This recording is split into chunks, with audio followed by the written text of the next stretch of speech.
Kia ora, good evening, welcome to South Today News. Senior Labour MP and Health spokesperson Annette King, along with Minister for Economic Development and National Party strategist Stephen Joyce, were both in the city campaigning for their respective candidates today. I first asked Annette King about the impact on her party of two polls released earlier today that show National able to govern alone. Those polls traditionally overemphasise the National vote by about 6%. So I think the National vote will come back at the poll of polls, which of course is the one on election day. In fact, the polling that's going on now, the real polling is taking place. People can go and vote now. So we're just getting on, talking about the issues. And of course, we'd like our polling to be higher, but we don't stop campaigning. And I think there'll probably be a few surprises at this election. It's been 3 weeks since Nicky Hago's book Dirty Politics, and we've lost a cabinet minister, but no other real effect. It doesn't appear in the polls, although I pick up quite a lot of disquiet about the whole issue, about what was disclosed. And sunshine has now been put on this whole issue that was undercover. None of us knew was going on, and a relationship between a cabinet minister and ministers actually that seems very inappropriate.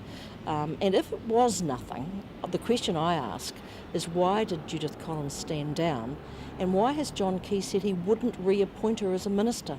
If there's nothing there, then why wouldn't she be reappointed should they lead a government?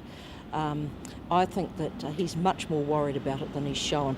But, you know, really, we are sick to death of it in terms of it interfering with what should be a positive campaign around really good policy. And it has overshadowed so much. Has it changed the strategy for the party? You weren't privy to the book. No one seems to have been privy to that book, but has it thrown everyone's campaign up in the air? Oh, it's fair to say it has thrown everybody's campaign up in the air because you couldn't get the airways to talk about what you wanted to. But I have to say we have just stuck with our policy releases and relentlessly talking about them because I believe that New Zealanders are sensible people, and in the end that's what they want to hear about. And when I go to public meetings, and I've had a fair few of them, people ask very few questions about other than policy. They want to know what will be in it for them, what's going to be the future, is there a different future? They're worried about issues like the growing inequality, and I see that now in polls is one of the big issues that New Zealanders are worried about. They're wondering about their health, the education for their kids, what sort of future do we have? And they're the things that we've been talking about. And as mentioned, National's campaign strategist Stephen Joyce was in Invercargill as well, campaigning with candidate Sarah Dowie. I asked him for his feedback on National's campaign, Dirty Politics, and his party's poll results. We've had actually probably 3 reasonable polls in the last sort of 36 hours, and that's all good. They're polls though, I mean, and you know, it was quite a wide range, but it seems to be that things are looking positive at the moment, and we're just going to keep working hard all the way through to election day. Annette King's in town today, and she's saying, well, of course, the major poll that counts is the one on election day. Are you concerned that perhaps the people being polled are people with landlines and some are being missed? Oh, look, I think the sort of the landline research thing has sort of been debunked a bit, but she's right in the sense that ultimately it's a poll. Each one is a poll, and they're only a snapshot of 1,000 people or thereabouts. So yes, the big one is election day, there's no doubt about that. But they're a bit of an indicator of the mood and direction of the country, and I think people understand that we've got the country heading in the right direction, and that if they want to keep it heading in the right direction, then the sort of recipe we're talking about is against what the other guys are talking about, more taxes, more spending, is where people want to head. 3 weeks into Dirty Politics, is this about where you're polling, where you must have estimated a month ago where you'd hope to be at this stage? Is this about where you estimated you'd be?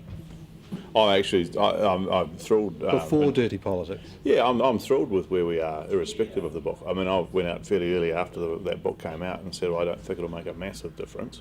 A fair bit of the stuff in it was old news, and then a fair bit of it really didn't stack up under scrutiny.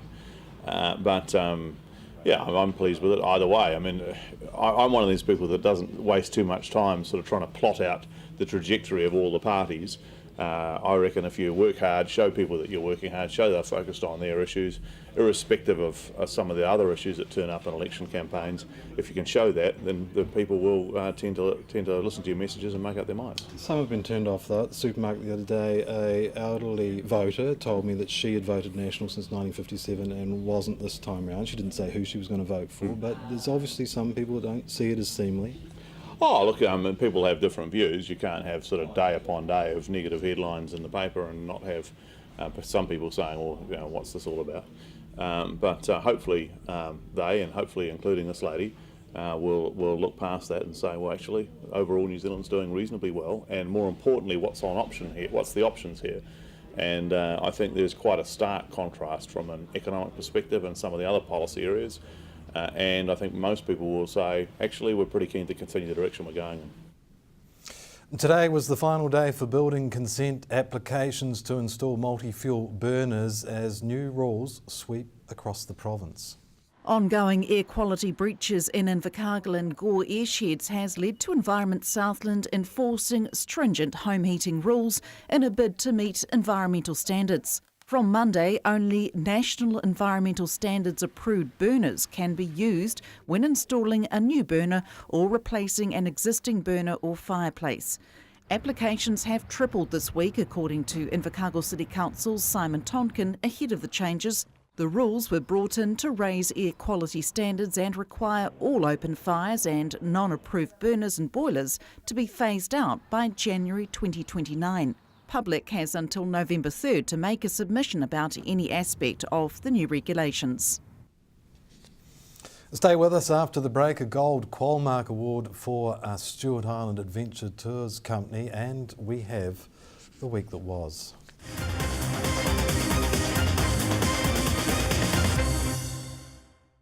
Welcome back to South Today News. The Stewart Island Adventure Tours operation has achieved the highest Qualmark Award rating. Ruggedy Range Wilderness Experience offers a range of eco-tours including sea-going adventures, kiwi spotting and history tours. It was the first time they applied for the rating, and after a rigorous assessment they received the Qualmark Enviro Award Gold rating. The award recognises the company as a true leader in the field of responsible tourism, both within its operation through initiatives like recycling and energy conservation, and externally by lobbying for island causes. Owner-operator Farhana Ahmed says the achievement gives customers, agents and organisations another level of assurance about the company's high standards. All around the country this morning, school communities met outside MPs' offices to deliver letters asking for cross-party support for education initiatives that will target what they say are the real needs of children. Primary teachers and principals have voted to reject the government's controversial plan to spend $359 million on a new management framework. Teachers, principals and support staff gathered this morning outside MP for Invercargill Eric Roy's office. Well, we've hit the streets nice and early this morning because we're very concerned about the government's investing in educational success policy. The intention is to spend 93% of $359 million in salaries for teachers and principals. This will add another layer of management.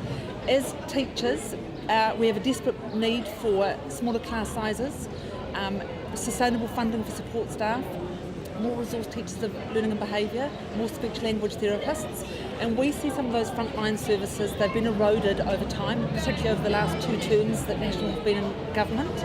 And as concerned teachers, we want the children to directly benefit from funding that the government provides. Does it not make sense though to share around those obvious achievements of some teachers and principals? I would really agree, and schools are already working collaboratively. So the school that I teach at, we belong to a cluster that we are self-selected, and so we're working collaboratively to share curriculum knowledge, pedagogy, and to improve effective practice in the classroom.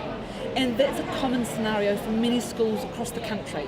So given that that's already happening, given that we're working within our context to support each other, providing advice and guidance and mentoring to ensure that we are improving practice and that we are effective quality teachers, we kind of feel that that's happening and that there's a much greater need to provide for students special education and some of the other services that I mentioned previously. Is this the majority view within your profession? Okay, so primary school teachers, we had a fantastic voter turnout at our recent vote. Of the voters, 93% voted no confidence in the Investing in Educational Success policy launched in January of this year. And we can see Eric Roy there in his office now. You're going to present him with something? We are, so we've got letters that we are going to hand deliver to him. I really appreciate the fact that he's here in his office at 7:30am, and so it's going to give us an opportunity to talk. The first cobblestones have been turned in the inner city upgrade, with work beginning on the replacement of old water mains on Esk Street. A delay in the delivery of pipes required to replace the ageing water mains in Esk Street has meant that work scheduled to be underway in early August did not get underway until this week. The water mains running under Esk Street must first be replaced before cosmetic upgrade work can be undertaken. Council Rowe-Dean manager Russell Pearson says the council is still hoping to have the work completed for the Christmas shopping rush. Tenders for the upgrade work will be called on the 12th of this month. That's all from the news team this week. Sport is up next. Ahead of the weather, we'll leave you now with the week that was. Have a great weekend.